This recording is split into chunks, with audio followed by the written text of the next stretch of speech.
At 35, Walter had established himself as one of the country's most respected wildlife photographers. His portfolio showcased intimate portraits of predators in their natural habitats.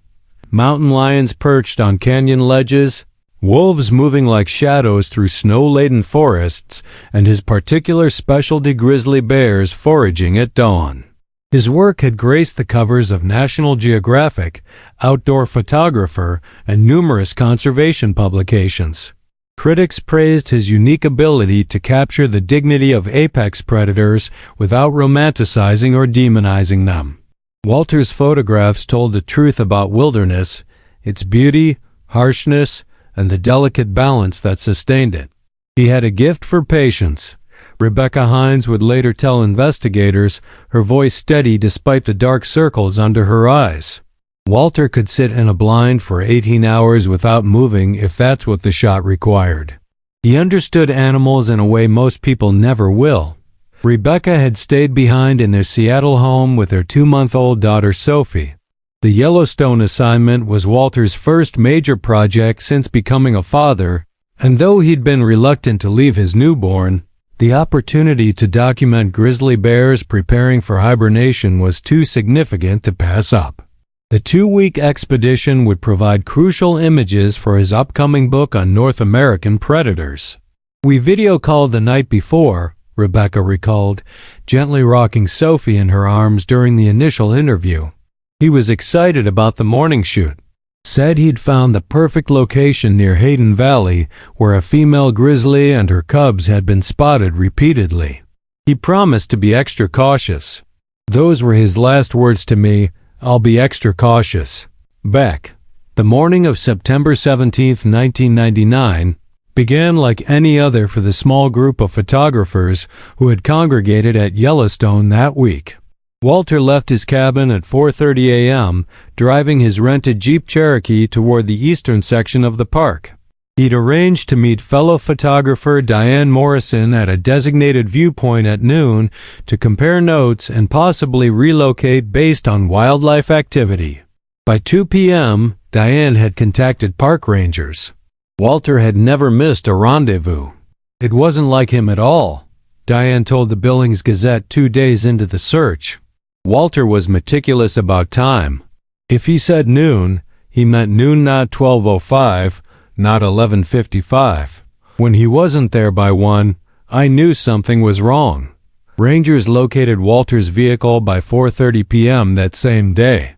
The Jeep was properly parked at a designated pullout near a trailhead known for bear activity. The keys were in the ignition. His day pack, primary camera gear, and trail snacks were missing. A half-empty coffee thermos sat in the cup holder. The scene suggested Walter had set out on the trail as planned, intending to return within hours. The initial search involved 12 rangers and 4 trained dogs, combing the immediate area along the trail and the surrounding forest. By nightfall, with no sign of the photographer, the effort was expanded. Over the following days, the operation grew to include over 200 personnel, park rangers, search and rescue experts, volunteers from surrounding communities, and specialized canine units from as far away as Colorado. For 3 weeks, the search continued with decreasing returns. Helicopters with thermal imaging scanned the dense forests. Drones, still a relatively new technology for civilian search operations, were deployed in areas too dangerous for ground teams. Divers checked nearby lakes and waterways. Nothing, no backpack, no camera equipment, no clothing, no blood trails. Walter Hines had seemingly vanished into the wilderness without a trace. The most likely scenario is an encounter with a grizzly. Park Superintendent Michael Richardson told reporters during a press conference in early October, his face grave. Mr. Hines was an experienced outdoorsman, but even the most seasoned professionals can find themselves in dangerous situations with apex predators. These animals can easily drag a body considerable distances, and the terrain here is challenging: ravines, dense forests, waterways. Nature has many ways to quickly reclaim evidence. The theory made sense. September was hyperphagia. season for grizzlies, the period when bears dramatically increase their food intake to prepare for winter hibernation. During this time, bears could be especially aggressive about food sources and particularly dangerous if surprised. Walter, despite his experience, might have inadvertently come between a mother and her cubs or startled a feeding bear in dense underbrush. As search efforts continued, Rebecca flew to Wyoming, leaving Sophie with her mother. She established a temporary base at a motel in Gardner, the north entrance town to Yellowstone. Each morning, she would join the search parties, her face increasingly drawn as days stretched into weeks without answers. "I need to find him," she told a local reporter, her voice breaking slightly. "Or at least, I need to know what happened. I can't just go home and tell our daughter that her father disappeared into thin air." But as October turned cold and the first snow dusted the higher elevations of the park, the search faced a painful reality. Winter was coming to Yellowstone. Soon, much of the backcountry would be inaccessible until spring thaw. The tracking dogs had found nothing. The aerial surveys revealed no anomalies. The ground teams had covered every accessible square mile within a reasonable radius of Walter's vehicle. On October 12th, the National Park Service officially scaled back the search to limited continuous efforts, effectively ending the full-scale operation. Rebecca's anguished objections were met with compassionate but firm explanations from Incident Commander Raymond Blackwood, a 25-year veteran ranger who had supervised the search from the beginning. "Mrs. Hines, I understand your frustration," Blackwood told her, his weathered face conveying what seemed like genuine empathy. "I've been doing this job for a quarter century. When the wilderness takes someone, it doesn't always give us the closure we need. Sometimes the most merciful thing we can do is accept what we cannot change." Blackwood was a towering figure in the Yellowstone Ranger Service, respected by colleagues and revered by the local community. At 52, his salt and pepper hair and deeply tanned face reflected decades spent protecting the park he loved. His expertise on grizzly behavior had made him a frequent consultant for wildlife documentaries, and his annual lectures on wilderness safety packed auditoriums throughout Wyoming and Montana. "In my professional assessment," Blackwood continued during the final press conference, "the most probable explanation is that Mr. Hines encountered a grizzly in a predatory situation. The bear likely removed the body from the trail, perhaps to a den site or food cache, which could be miles from our search area. With winter approaching, I believe continuing a full-scale search would put more lives at risk without changing the outcome." Rebecca returned to Seattle with an empty car seat in the back of her rental. The media attention, intense during the search, began to fade. The story of the missing photographer became another tragic footnote in the long history of wilderness fatalities, a reminder that even in the modern era, nature retained its deadly mysteries. Life, as it cruelly does, moved forward. Rebecca found herself navigating the complex bureaucracy of having someone declared missing, rather than dead, a distinction that complicated everything from insurance claims to mortgage payments. Sophie grew from a newborn to an infant who would never know her father's face except in photographs. 6 months after Walter's disappearance, pressure mounted from multiple directions to officially close the case. The Wyoming Tourism Board expressed concerns about the ongoing narrative of danger in Yellowstone.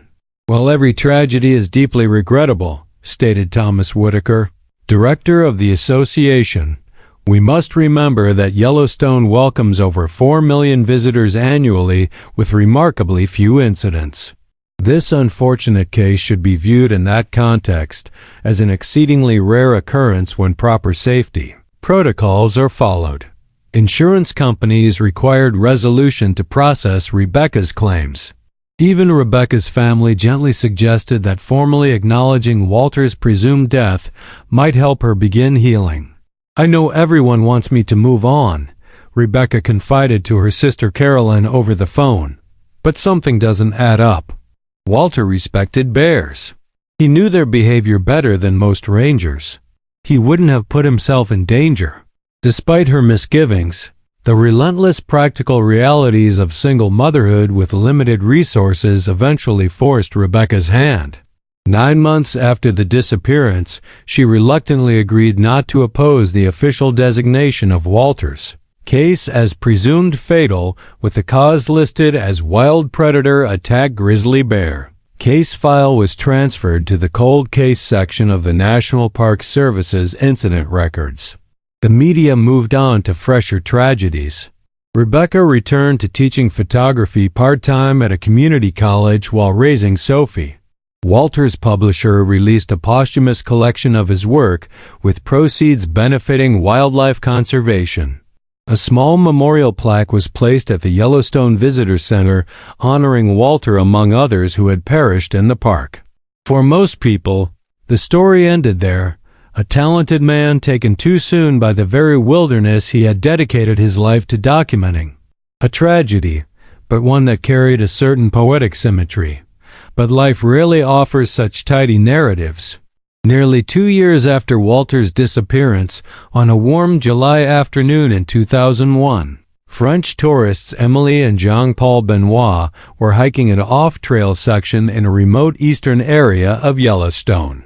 Experienced backcountry trekkers, they had obtained the necessary permits to explore beyond maintained paths, a privilege reserved for those who demonstrated advanced wilderness navigation skills.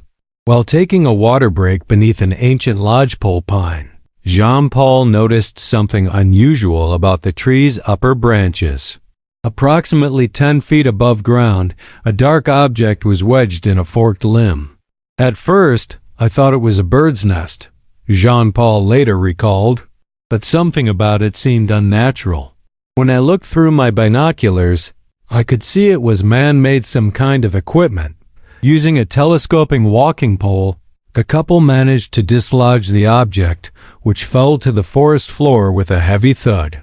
It was a high-end professional camera, a Nikon F5, severely weathered by exposure to the elements. The exterior was scratched and damaged, but the camera's durable construction had protected its internal components from complete destruction. What caught the Benoit's attention, however, were the deep scratch marks on the tree trunk, unmistakable evidence of a bear's territorial marking. Some were old and partially healed. Others appeared relatively recent. They quickly photographed the scene, collected the camera, and upon returning to civilization, contacted park authorities. The discovery made national headlines. Missing photographer's camera found in bear territory. The serial number and personalized identification tags confirmed it belonged to Walter Hines. For many, including the Park Service, the find represented the final piece of a tragic puzzle. This discovery confirms our initial assessment, Raymond Blackwood told reporters, standing near the site where the camera had been found. The location is consistent with known grizzly behavior. Bears often drag prey items to trees and may cache objects associated with the food source. The camera likely became lodged in the tree during an attack or when the bear was transporting remains. Wildlife biologists explained to fascinated journalists how bears sometimes exhibited play behaviors with unfamiliar objects. Others noted that bears frequently mark territory by clawing trees. The presence of such markings near the camera further supported the grizzly attack theory. The Wyoming Tourism Association quickly organized an educational campaign about bear safety, using Walter's story as a cautionary example. The state governor even proposed establishing a permanent Walter Hines Memorial at the Yellowstone Visitor Center as a way to educate tourists and honor an artist who died doing what he loved. For the public, the case was resolved, a mystery clarified by evidence that confirmed the most logical explanation. Walter had encountered a grizzly, been attacked, and his camera had somehow ended up lodged in a tree during the violent event. The lack of human remains was unusual but not unprecedented in predator attacks in vast wilderness. For Rebecca Hines, now 37 and raising 3-year-old Sophie alone, the discovery brought conflicted emotions. When park authorities returned the restored camera to her, she initially felt a sense of relief. Finally, there was something tangible connected to Walter's disappearance. But as she examined the damaged equipment, something began to trouble her. Walter had been meticulous about his gear, particularly his primary camera, a customized Nikon F5 that had cost over $3,000. Rebecca, herself an amateur photographer, knew her husband's habits well. Looking at the damaged equipment, she noticed something odd. The battery compartment cover was improperly latched. Walter was almost obsessive about this, she explained to Caroline during a late-night call. He always triple-checked the battery compartment because he once lost important shots when his camera shut down during an expedition. Another detail bothered her: the camera strap.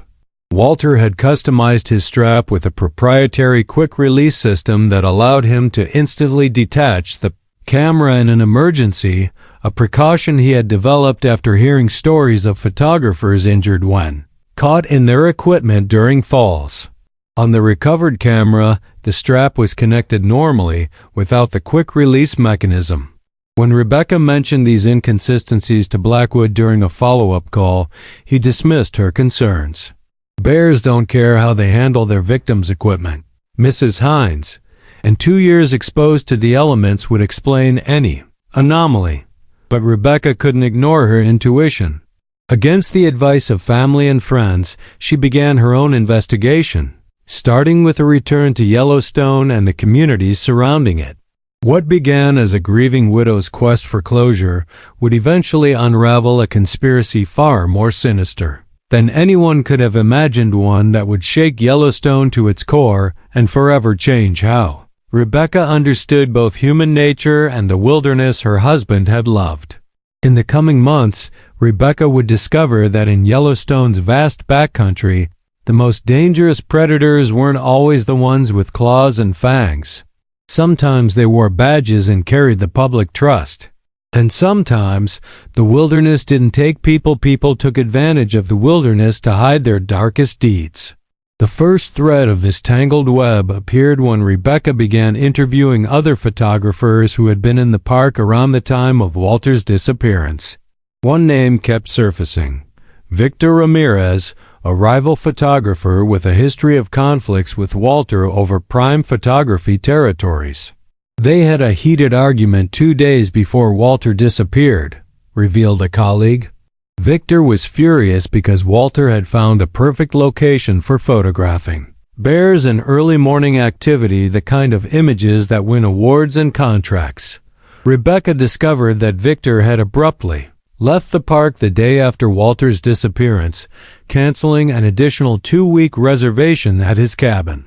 When she tracked him down and confronted him, Victor appeared defensive and evasive. "Yes, we had a professional disagreement. Yes, I left early. I received an emergency assignment elsewhere. That doesn't make me a killer," he argued, visibly nervous. Suspicions grew when Rebecca learned that Victor had attempted to sell remarkably similar bear photographs to the same magazine that had commissioned Walter just 3 months after his disappearance.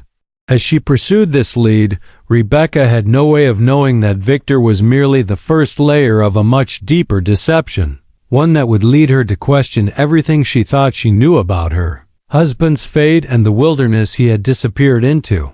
As Rebecca delved deeper into Victor Ramirez's connection to Walter, her initial conviction began to waver.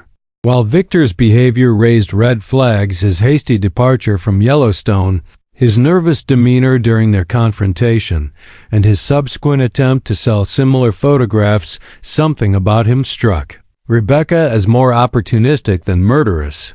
"I didn't kill your husband," Victor finally blurted during their second meeting at a cafe in Bozeman. "Look, I'll tell you what really happened because I'm tired of looking over my shoulder." He leaned forward, lowering his voice. "Walter and I argued, yes. He found an incredible location for bear photography, a meadow where the light hit just right at dawn. Professional courtesy means you share locations after you've gotten your shots, but Walter was being secretive." Victor's hands trembled slightly as he continued. The next morning, I followed him not to harm him, just to discover his spot. I watched from a distance as he set up near the eastern ridge. Around 9, I saw him pack up quickly and head deeper into the backcountry, looking excited, like he'd spotted something big. I didn't follow because I was getting decent shots where I was. That's the last time I saw him. When asked why he'd left the park abruptly, Victor's explanation was simple: opportunity and fear. When Walter disappeared and the search started, I realized 2 things. First, there was a chance to submit my bear photos to his magazine, filling the gap he left. Tasteless, maybe, but that's the industry. Second, I was probably the last person to see him alive. If I admitted to following him that morning after our argument, he shrugged. It looked bad. So I left. Rebecca noted that Victor's account aligned with Walter's known movements that morning, according to the initial search reports. The ranger who found Walter's vehicle had estimated he'd left the trailhead by 6 a.m., based on the temperature of his coffee thermos. Victor's timeline placed Walter heading deeper into the backcountry around 9 a.m., consistent with the search team's reconstruction. As Rebecca left the cafe, she felt the first real shift in her perspective. If Victor was telling the truth, and his story contained details only someone who had actually been there would know, then Walter had voluntarily departed from his planned photography location that morning, apparently pursuing something significant enough to change his carefully structured schedule. What had Walter seen that was worth abandoning his prime photography position? And why hadn't this information been included in the official search reports? With Victor's account raising more questions than answers, Rebecca decided to re-examine the search operation itself. She requested copies of all official reports through Freedom of Information Act applications and began methodically creating a timeline of the search efforts, mapping areas covered and cataloging findings or lack thereof. 2 patterns emerged that troubled her. First, the search had initially concentrated on the trail where Walter's vehicle was found, but quickly shifted to the northwestern section of the park, despite Victor's observation placing Walter heading eastward. Second, the documentation of the search zones appeared inconsistent, with some areas marked as thoroughly searched showing fewer team assignments than more remote regions. Rebecca's requests for clarification from the National Park Service were met with bureaucratic delays. Her increasingly pointed questions about search protocols earned her a reputation as a grieving widow unable to accept reality. Several rangers who had initially been sympathetic began avoiding her calls. During this period of growing isolation, Rebecca received the first of what would become a series of anonymous warnings. A plain envelope delivered to her Seattle home contained a single typed sentence: "The wilderness keeps secrets for those who protect it. No return address, no fingerprints, no identifiable postmark, just a generic stamp from Wyoming." Rather than deterring her, the message intensified Rebecca's resolve. She sold her Seattle home, using part of the proceeds to rent a small apartment in Bozeman, Montana, close enough to Yellowstone to continue her investigation. Sophie, now 3, stayed primarily with Rebecca's mother, visiting on weekends when Rebecca wasn't conducting field work. The personal costs mounted. Rebecca's teaching position couldn't accommodate her frequent absences, and she eventually resigned. Her parents voiced growing concern about her obsession with the case. Old friends stopped calling, uncomfortable with her single-minded focus on a tragedy they believed she should be moving past. "I don't expect you to understand," she told Caroline during one particularly tense phone call. "But think about it. If something about David's death didn't make sense, would you just accept the official story because it was easier?"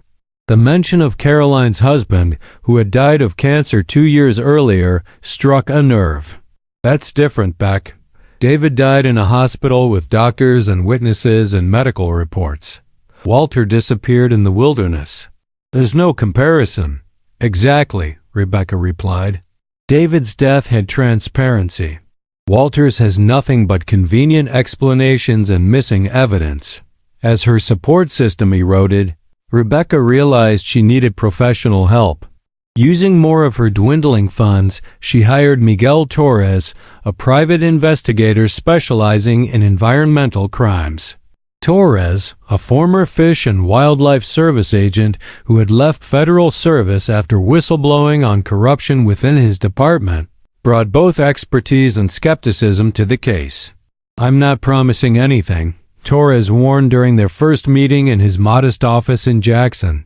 2 years is a long time for evidence to disappear, and wilderness cases are notoriously difficult to solve.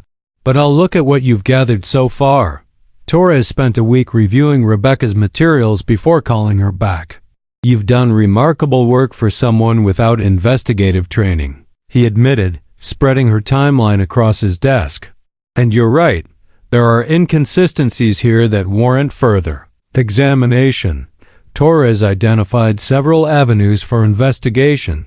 First, he would re-interview search team members individually, away from the official channels that had stonewalled Rebecca. Second, he would analyze park incident reports for the 5 years surrounding Walter's disappearance, looking for patterns in visitor accidents or wildlife encounters. Finally, he would examine Raymond Blackwood's record more closely. "Blackwood's behavior particularly interests me," Torres explained. As incident commander, he made several unusual decisions about search zones and resource allocation. Could be nothing. Experienced commanders develop intuitions that might not make sense on paper, but it's worth exploring. Over the following weeks, Torres uncovered the first significant lead. Reviewing public records of National Park Service activities, he noticed an unusual pattern. In the 3 years preceding Walter's disappearance, there had been a marked increase in special hunting permits issued for population control of problem bears in areas adjacent to the park. These highly restricted and valuable permits were granted only in exceptional circumstances. "The strange thing," Torres explained to Rebecca as they pored over the data in his office, "is that reports of problem bears increased significantly during Blackwood's tenure as chief ranger, but actual incidents with tourists remained stable." Torres tapped a chart showing the statistical anomaly. Population control permits are supposed to be last resort measures when specific animals pose documented threats to human safety. But these permits were being issued at 3 times the historical rate, without a corresponding increase in bear-human conflicts. More troubling were the locations specified in the permits. Many authorized hunts in areas just beyond the park's eastern boundary, close to where Victor had last seen Walter heading. This geographical connection prompted Torres to expand his financial investigation. Using contacts within the banking industry, he began examining transaction records associated with the permits. What he found disturbed him enough to call Rebecca immediately.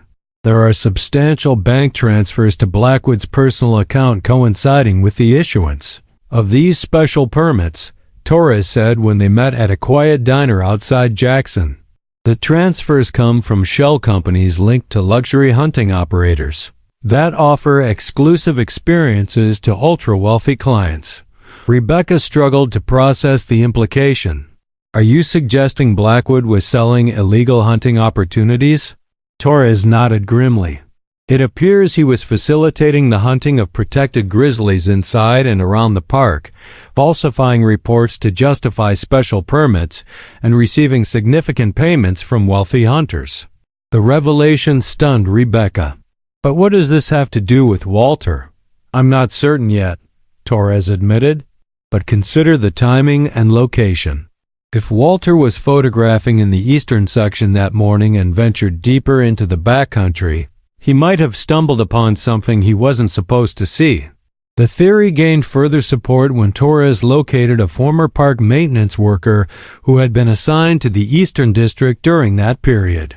The worker, speaking on condition of anonymity, recalled unusual activity in normally restricted areas. Every few weeks, vehicles that weren't standard park issue would show up at dawn. Fancy SUVs with tinted windows.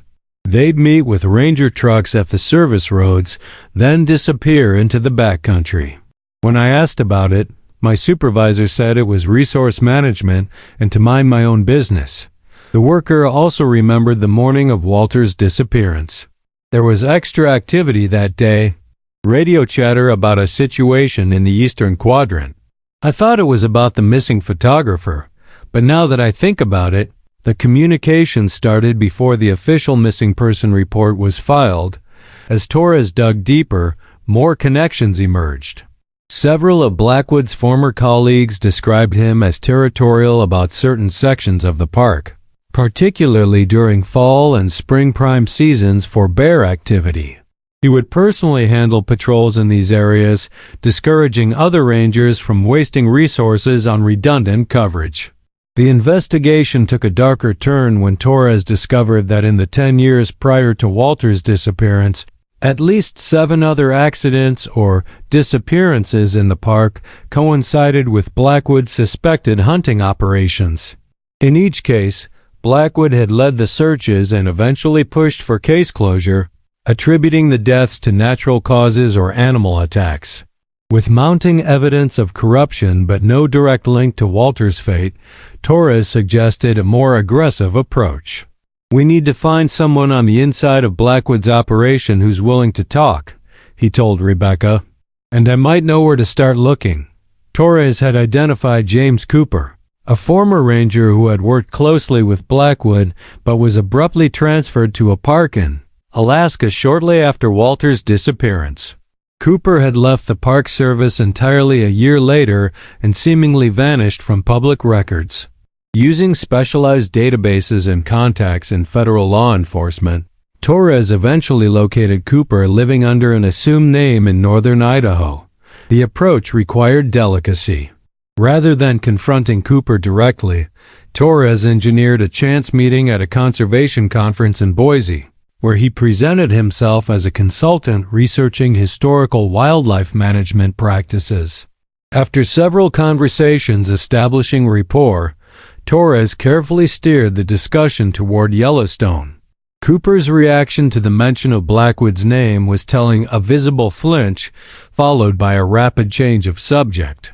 Later that evening, after several drinks at the hotel bar, Torres took a calculated risk and revealed his actual purpose.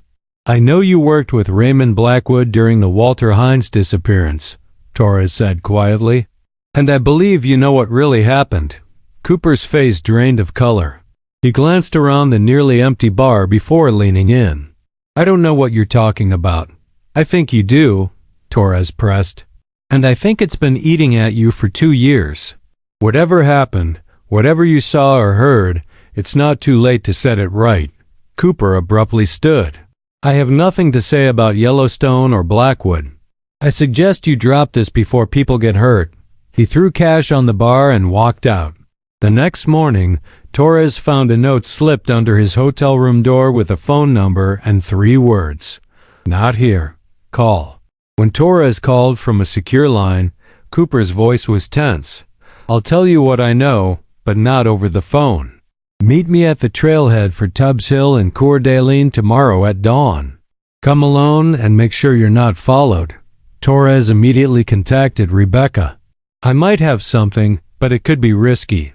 Cooper's spooked, and for good reason if what we suspect about Blackwood is true. Rebecca insisted on accompanying Torres to the meeting despite his objections. "This is about Walter. I need to hear it firsthand." The Pradon drive to Coeur d'Alene was tense. Rebecca stared silently at the passing landscape, her mind racing with possibilities.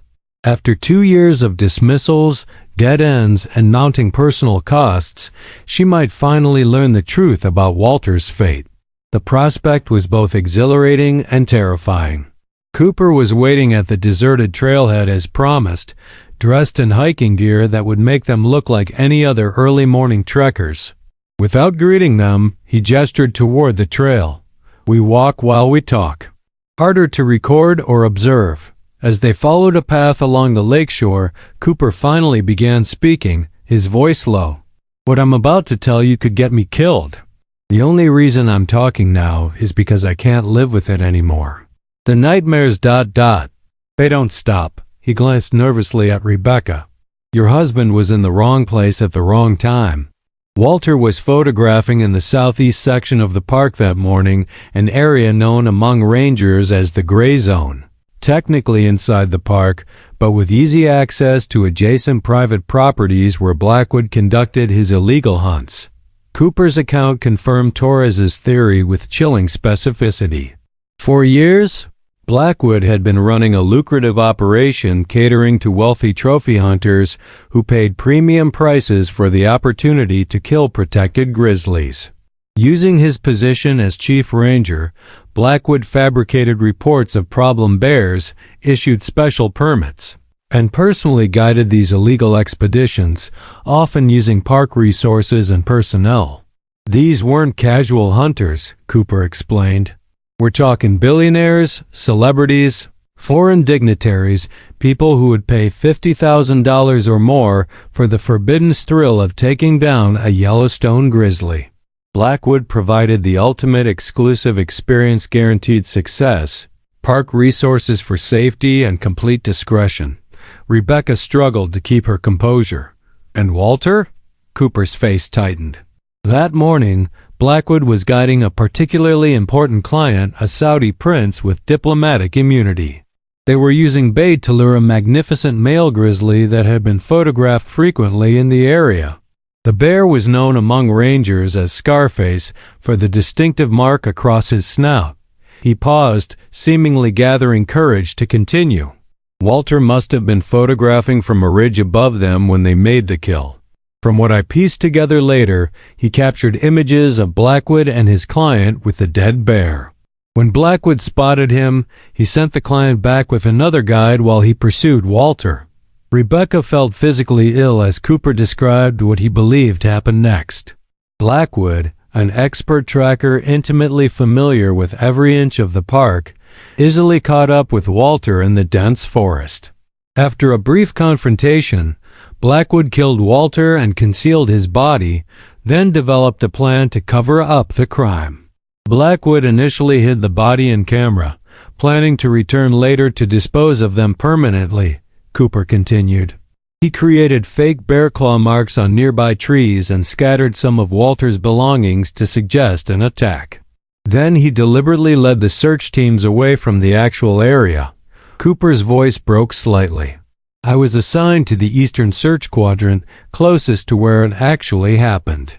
Blackwood personally redirected my team northward, claiming tracking dogs had picked up a scent in that direction. I didn't question it at the time. He was the expert, the legendary ranger everyone respected. The three stopped at a viewpoint overlooking the lake. Cooper turned to Rebecca, his expression haunted.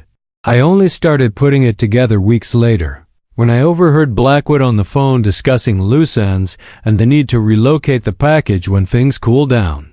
When I started asking questions about inconsistencies in the search patterns, I was transferred to Alaska within days. The message was clear. Rebecca's voice was barely audible when she finally spoke. And the camera? The one found in the tree 2 years later? Cooper shook his head. That part never made sense to me either. My guess is that Blackwood tried to retrieve it later to destroy the evidence, but something went wrong. Maybe he was interrupted or dropped it accidentally. The official explanation about bears dragging it up there is nonsense. Bears don't cache objects in trees. As they walked back toward the parking lot, Cooper made a decision. I'll testify to what I know, but I need protection. Blackwood has connections throughout the Department of Interior and with wealthy, powerful people. He's not someone who leaves loose ends. Torres assured him they would proceed carefully, documenting everything and establishing secure communications. They parted ways with Cooper, promising to compile every detail he could remember about Blackwood's operation, the search for Walter, and subsequent events. During the long drive back to Montana, Rebecca sat in silence, processing Cooper's account. The truth was more horrific than she had imagined, yet strangely, knowing brought a kind of clarity that had been absent for 2 years. What now? She finally asked as they crossed into Montana. Torres kept his eyes on the road. Now we build a case. Cooper's testimony is compelling but largely circumstantial. We need hard evidence linking Blackwood to Walter's death. The camera, Rebecca said suddenly. Walter's camera that was found in the tree. If Blackwood handled it after Walter's death... Torres nodded. Fingerprints could have survived, especially in protected areas inside the camera body. But the FBI examined it when it was found and reported nothing suspicious. They weren't looking for a murderer, Rebecca pointed out. They were confirming it belonged to Walter. And Blackwood was right there during the investigation, guiding the narrative about bear attacks. Torres considered this. You're right. We need an independent forensic examination of that camera. And we need to find Walter's body. That's the evidence that would seal the case.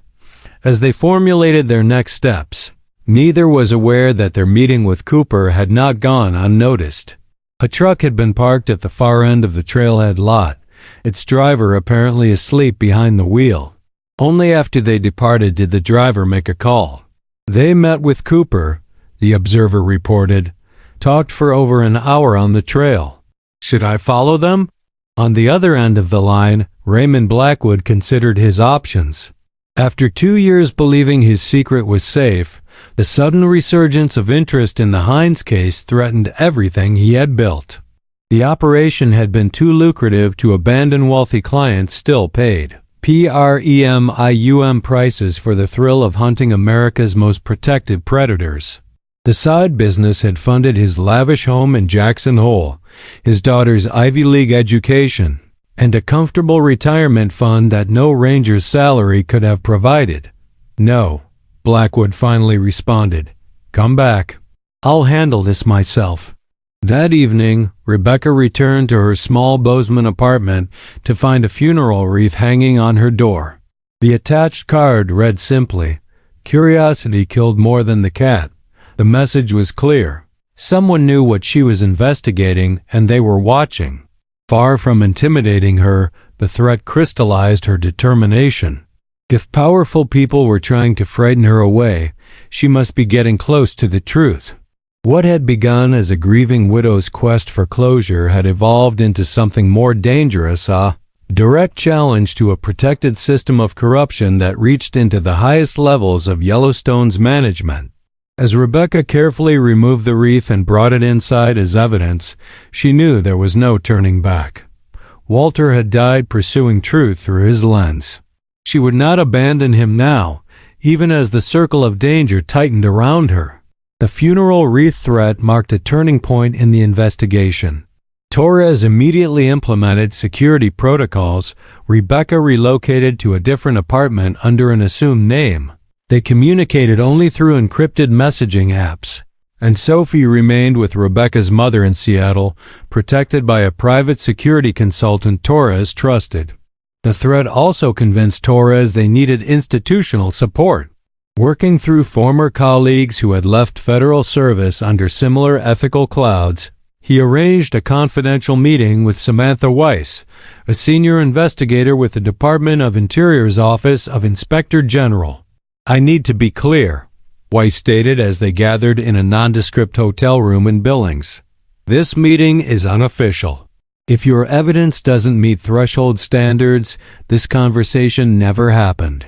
Torres presented their findings methodically, the financial records showing payments to Blackwood, the statistical anomalies in problem bear reports, Cooper's testimony, and the timeline inconsistencies in the search operation. Rebecca added her observations about the camera's condition and the threatening messages she'd received. Weiss remained expressionless throughout the presentation, taking occasional notes. When they finished, she closed her notebook and sat silently for nearly a minute. You understand the gravity of these allegations, she finally said. Raymond Blackwood is considered a conservation hero. He's received departmental commendations, advised 3 different park superintendents, and testified before Congress on grizzly protection. Accusing him of murder, corruption, and wildlife trafficking requires ironclad evidence. We know, Rebecca replied, her voice steady. That's why we're here. Weiss nodded slowly. The financial records are compelling, and your witness could be valuable if he's willing to testify officially.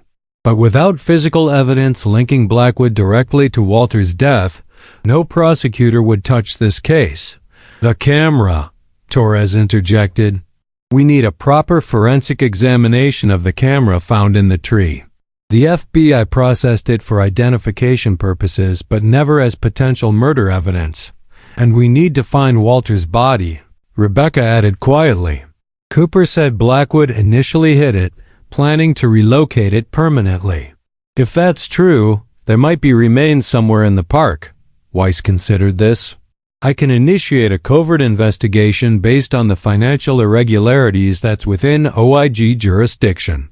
If we establish a pattern of corruption, we could potentially get a warrant for the camera and authorization for a targeted search operation.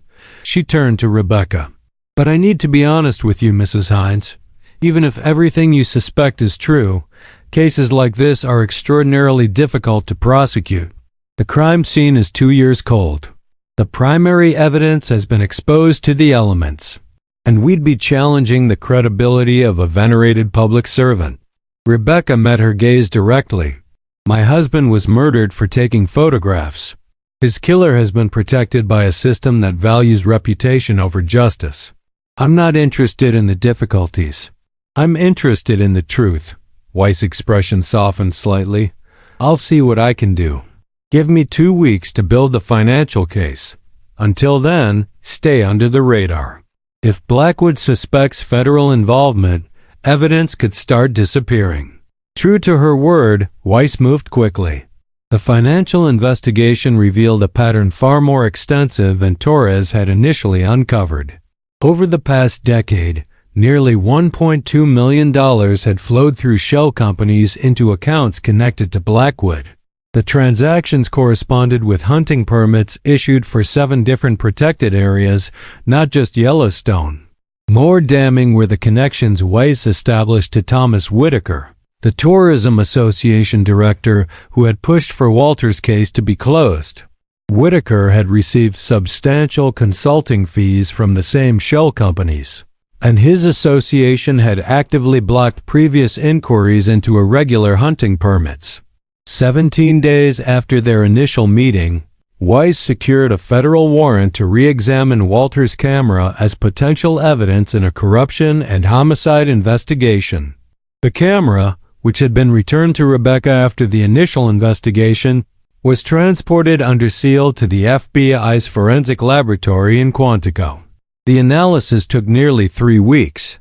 While they waited, Weiss authorized a small, discreet team to interview former park employees who had worked under Blackwood. Gradually, a picture emerged of a fiefdom where loyalty was rewarded and questions were punished with transfers, poor evaluations, or termination. When the forensic results arrived, they exceeded expectations. Despite 2 years of exposure to the elements, protected areas inside the camera body had preserved crucial evidence. Most significant were 2 sets of fingerprints, Walter's original prints in the interior mechanisms, and more recent prints matching Blackwood's official records from his employment file. The placement of Blackwood's prints inside the battery compartment and on the memory card slot conclusively proved he had handled the camera after Walter's disappearance. More revealing was what the forensic team found on the damaged memory card. Using advanced recovery techniques, technicians salvaged fragments of the last images Walter had taken. Though heavily corrupted, several frames clearly showed men in what appeared to be ranger uniforms standing over a dead grizzly bear. While faces weren't clearly visible, distinctive elements of Blackwood's custom belt and radio harness were identifiable. With this evidence, Weiss secured approval for a comprehensive investigation. A specialized team would re-examine the area where Walter was last seen, guided by Cooper's recollection of where Blackwood had redirected the original search efforts. The operation required extreme discretion. If Blackwood discovered federal agents searching specific areas of the park, he might attempt to remove any remaining evidence. Weiss devised a cover story: a university research team conducting a grizzly habitat. study to explain the presence of specialists in the eastern section of Yellowstone.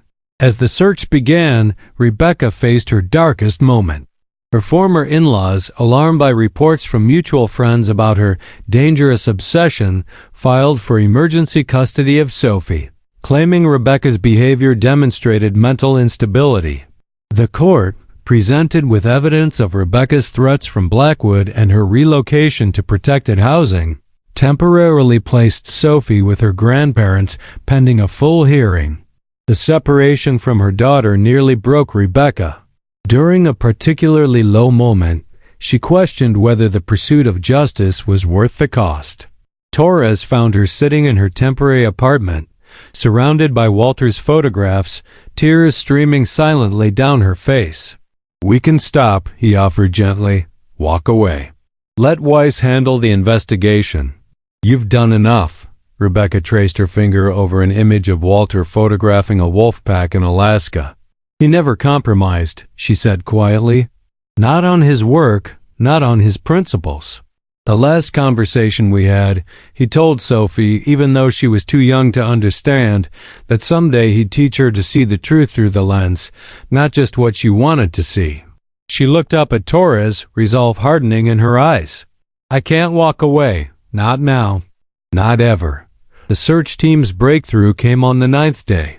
In a remote ravine approximately 4 miles from where Walter's vehicle had been found, ground-penetrating radar detected anomalies consistent with disturbed soil. Carefully excavating the site, forensic anthropologists uncovered human remains buried beneath rocks and earth. Dental records confirmed what Rebecca had both dreaded and needed to know: they had found Walter. The remains showed evidence of blunt force trauma to the skull inconsistent with animal attack.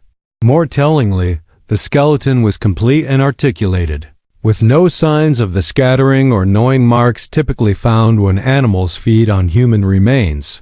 The medical examiner's preliminary report stated unequivocally, "Cause of death appears to be homicide by blunt force trauma. Body was deliberately buried, not cached by animal predators." With physical evidence now supporting Cooper's testimony, Weiss moved swiftly. Arrest warrants were prepared for Raymond Blackwood on charges of murder, obstruction of justice, conspiracy, wildlife trafficking, and multiple violations of the Endangered Species Act. Thomas Whitaker faced lesser but still significant charges of conspiracy and obstruction. The arrests were coordinated to occur simultaneously to prevent any warning between conspirators. Federal agents apprehended Blackwood at his home in Jackson Hole at dawn. When agents presented the warrant, Blackwood's composed facade briefly cracked. "You have no idea what you're doing," he warned the lead agent. "I've protected the park for 25 years. The people you're listening to are delusional." As agents led him to the waiting vehicle, media crews tipped off by strategic leaks from Weiss's office captured the downfall of Yellowstone's legendary ranger. The footage of Blackwood in handcuffs, juxtaposed with archival images of him receiving conservation awards, created a visceral public reaction. The arrests broke the dam of silence. Once Blackwood was in custody, other park employees came forward with accounts of irregularities they had witnessed but feared reporting. Several wealthy clients of the illegal hunting operation, facing potential charges themselves, offered testimony in exchange for immunity. As the case expanded, it revealed corruption extending beyond Yellowstone to other national parks and protected lands. The scandal prompted congressional hearings on oversight failures within the National Park Service and the Department of Interior. For Rebecca, the vindication came at a steep price. Though she regained custody of Sophie after Blackwood's arrest removed the threat to their safety, the legal battle had depleted her remaining financial resources. The small apartment in Bozeman became their permanent home as she rebuilt their life. The trial of Raymond Blackwood began 11 months after his arrest. The prosecution, led by a veteran federal attorney with experience in environmental crimes, presented a methodical case that wove together financial evidence, forensic findings, and testimony from former colleagues and clients. Cooper's testimony proved particularly damaging. His detailed account of Blackwood's behavior during and after the search for Walter resonated with the jury, especially when corroborated by other rangers who described similar experiences of being directed away from certain areas. Blackwood's defense attempted to portray him as a dedicated conservationist who occasionally bent rules to secure funding for underfunded park programs. They suggested Cooper had fabricated his account out of professional jealousy and that the financial transactions were legitimate consulting fees for Blackwood's expertise. The strategy collapsed when prosecutors presented the recovered camera images. The fragmented photos, enhanced by FBI technicians, clearly showed Blackwood's distinctive watch and custom ranger jacket next to the dead Grizzly. Forensic analysis of the soil samples taken from Walter's shallow grave contained microscopic fibers matching the uniform Blackwood had been wearing the day of the disappearance. Most devastating was the evidence that Blackwood had returned to the camera 2 years after Walter's death. His fingerprints inside the battery compartment directly contradicted his sworn statement that he had never handled Walter's equipment. When confronted with this evidence during cross-examination, Blackwood's carefully constructed narrative unraveled. "Maybe I found the camera during the search and checked it for clues," he offered weakly. "It was 2 years ago. I don't recall every detail." "So you're testifying under oath that you found critical evidence in a missing person case, handled it, and then failed to log it or inform the search team?" The prosecutor pressed. Blackwood's silence spoke volumes. After 7 weeks of testimony, the jury deliberated for just 9 hours before returning their verdict, guilty on all counts. The judge, citing the extraordinary breach of public trust and the cold-blooded calculation of the crime, sentenced Blackwood to 3 consecutive life terms without possibility of parole. Thomas Whitaker and other conspirators received lesser but still substantial sentences for their roles in the operation and subsequent cover-up. The wealthy clients who had participated in the illegal hunts faced significant fines and probation, their reputations permanently tarnished. For Rebecca, the conclusion of the trial brought a complexity of emotions. The truth she had fought so hard to uncover had been validated in the most public way possible. Justice had been served for Walter. Yet the victory felt hollow against the irreversible reality of her husband's absence and the years of struggle she had endured.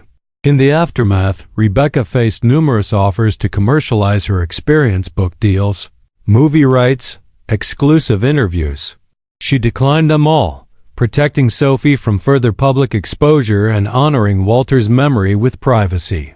Instead, she channeled her energy into the Walter Hines Foundation, using funds from a settlement with the National Park Service to support wildlife photography that documented conservation challenges. The foundation particularly focused on funding projects that exposed environmental crimes and corruption, continuing Walter's legacy of truth-telling through the lens. Sophie, now 5, showed early signs of inheriting her father's eye for composition. Rebecca often found her studying Walter's photographs, asking questions about his techniques and subjects. On Sophie's 6th birthday, Rebecca gave her Walter's backup camera, a gesture that felt like closing one circle and beginning another. 3 years after Blackwood's conviction, Rebecca received an invitation to speak at a conference on reform within the National Park Service. Initially hesitant to step back into the public eye, she ultimately accepted, recognizing the importance of sharing lessons from Walter's case. Standing at the podium facing rangers, administrators, and conservation advocates, Rebecca spoke without notes, her voice steady and clear. "My husband died because he saw something he wasn't supposed to see. The tragedy isn't just that he was killed, but that the system designed to protect our natural treasures had been corrupted to exploit them." Walter believed that the camera lens could reveal truth, not just beauty, but reality in all its complexity. His final photographs did exactly that, though at a cost neither of us could have imagined. She paused, looking across the silent audience. The wilderness didn't take my husband. A man did a man entrusted with protecting that wilderness. When we attribute human evil to natural forces, we not only dishonor the victims, we shield the guilty. Walter used to say that the most dangerous predators are the ones we refuse to see. His life and death proved that wisdom in the most painful way possible. The reforms implemented following Blackwood's conviction included enhanced oversight of special hunting permits, independent review of search operations for missing persons, and robust whistleblower protections for park employees. The Walter Hines Transparency Act, passed with bipartisan support, established new accountability measures for resource management in national parks. For the grizzly bears of Yellowstone, the exposure of Blackwood's operation had tangible benefits. Research revealed that several bears reported as problem animals and authorized for elimination had actually been among the healthiest breeding specimens deliberately targeted for their trophy value. With more honest management, the population began to recover from the selective removal of prime individuals. Rebecca never returned to teaching. Instead, she became a consultant for conservation organizations, helping develop protocols to identify and prevent corruption in wildlife management. She and Sophie moved to a small house on the outskirts of Bozeman, close enough to Yellowstone to visit regularly but distant enough to build a life separate from painful memories. On the 5th anniversary of Walter's funeral, his real funeral, after his remains had been recovered, Rebecca and Sophie hiked to a quiet overlook in Yellowstone's Hayden Valley. The morning light filtered through clouds, illuminating the landscape and the golden glow that Walter had so often captured in his work. Sophie, now 8, carefully set up her own tripod, mimicking the meticulous process she had seen in videos of her father. Rebecca watched, her heart full of conflicting emotions, pride in her daughter's developing passion, grief for the father-daughter relationship that would never be, and a hard-won peace that the truth had finally been told. As Sophie looked through her viewfinder, adjusting focus on a distant buffalo herd, she suddenly whispered, "Mom, look!" Emerging from the tree line at the valley's edge, a female grizzly and 2 cubs ambled toward a meadow of late summer berries. The bears moved with unhurried purpose, powerful and at home in their environment, unaware of the human drama that had unfolded around their kind. Rebecca raised her own camera, capturing not just the bears but Sophie watching them, the legacy of seeing continuing through generations. In that moment, she felt Walter's presence more tangibly than at any time since his death.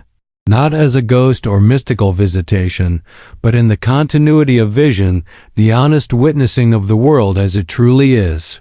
The truth of Walter's death had been buried twice, first under Blackwood's deliberate deception, then under the convenient narrative of wilderness danger. Uncovering it had required the same qualities Walter brought to his photography: patience, attention to detail, and the courage to look unflinchingly at reality. As Rebecca and Sophie packed their gear and began the hike back, a park ranger approached on the trail. Unlike the wariness Rebecca had once faced from Yellowstone staff, this young ranger greeted them warmly, recognizing Rebecca from the Foundation's work. "The Hines Outlook is my favorite spot for morning light," the ranger commented. "We have a saying now in training, remember the Hines standard. It means never taking shortcuts with the truth, no matter how convenient." Rebecca nodded, unable to speak past the sudden tightness in her throat. As they continued down the trail, Sophie reached for her hand.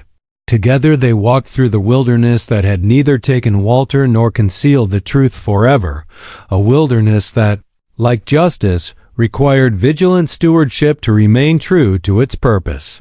The case of Walter Hines had changed how many Americans viewed their relationship with wilderness. The narrative of nature as the indifferent killer had been replaced by a more nuanced understanding that the greatest threats to both humans and wildlife often came from the corruption of those entrusted with their protection. Walter's final photographs, partially recovered from his damaged camera, were never published.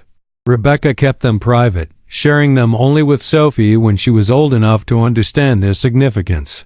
They remained what they had always been: evidence of a crime, but also testimony to Walter's unflinching commitment to document truth. In the visitor center at Yellowstone's east entrance, a small exhibition now honors Walter's work and legacy. Alongside his magnificent images of grizzlies, wolves, and the park's dramatic landscape stands a simple plaque with words Rebecca had chosen.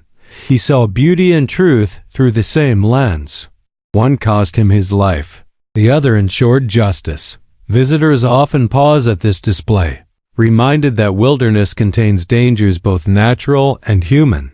But more leave with an appreciation for the power of persistence, the importance of questioning convenient narratives, and the value of seeing clearly, even when the truth lies buried beneath layers of deception. For Rebecca, the conclusion of Walter's case never brought what people mistakenly call closure. There is no closing the chapter on such profound loss. Instead, it brought clarity, a crystal-clear understanding of what had happened and why. This clarity allowed her to move forward, not from grief but with it, carrying Walter's legacy of truthful vision into a future he would never see. As she watched Sophie photograph the receding forms of the Grizzly family, Rebecca thought about the narratives we construct to make sense of tragedy. The wilderness had not taken Walter. Neither had a bear. A man had made that choice, aided by a system too willing to accept convenient explanations over uncomfortable truths. The real predator had been hiding in plain sight all along, wearing not claws and fur but a badge and uniform, protected not by wilderness but by the very institutions designed to guard against such abuses. The most dangerous wilderness, Rebecca had learned, was not the one that stretched across Yellowstone's vast landscape, but the one that exists wherever truth is sacrificed for convenience and justice abandoned for comfort. This was Walter's final lesson, captured not in the photographs he took but in the investigation his death inspired, that seeing clearly requires courage, persistence, and the willingness to look beyond the stories we're told, even when the truth proves more painful than the fiction.